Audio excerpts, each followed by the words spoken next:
Ben Cohen, the co-founder of Ben & Jerry's Ice Cream, was arrested for protesting the genocide that's happening in Gaza at a hearing with RFK. And as much as Ben's advocacy should be appreciated and recognized, there is some lessons that need to be learned in this story. Now, I'm sure most of y'all have seen the viral video of RFK jumping, scared out of his mind, like his dad and his uncle's life flashed before his eyes when protesters rushed the room during a congressional hearing to protest the genocide that's happening in Gaza. The budget I'm presenting today supports these goals and reflects.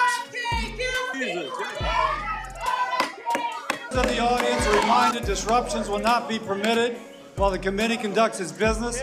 Capitol Police are asked to remove the individuals from the hearing room.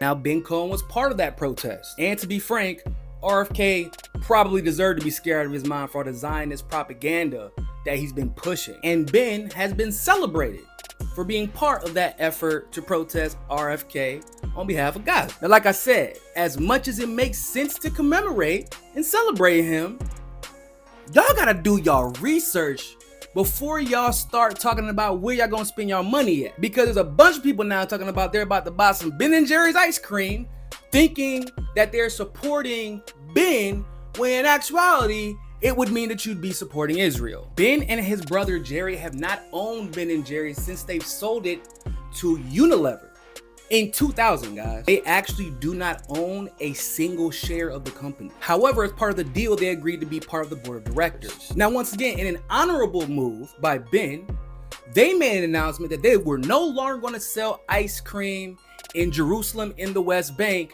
because, you know, apartheid is bad. Unilever then distanced themselves from Ben & Jerry and said, nah, actually, we want to keep selling ice cream in Israel, Jerusalem, and the West Bank because, you know, apartheid isn't so bad and we like making money more than anything else. So to bypass Ben & Jerry's influence on the board of directors, Unilever sold the local licensing of the company to a smaller company in Israel, and they continue to sell the products of Ben & Jerry.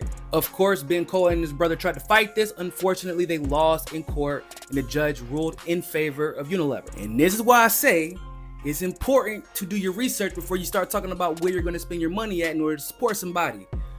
Because our activists in this scenario ain't really activating in the right way. You're giving money to the very people that you are trying to call out. As accidental as it might be, y'all not participating in BDS, y'all participating in some BS is what I'm trying to say. And ironically, purchasing Ben & Jerry's ice cream would literally be undermining the entire reason Ben Cohen got arrested and undermining the efforts that he put into making sure that Unilever couldn't continue to support Israel using Ben & Jerry's brand. So I guess what I'm saying is when it comes to Gaza, if you want to support Ben & Jerry, please, for the love of God, do not buy Ben & Jerry's.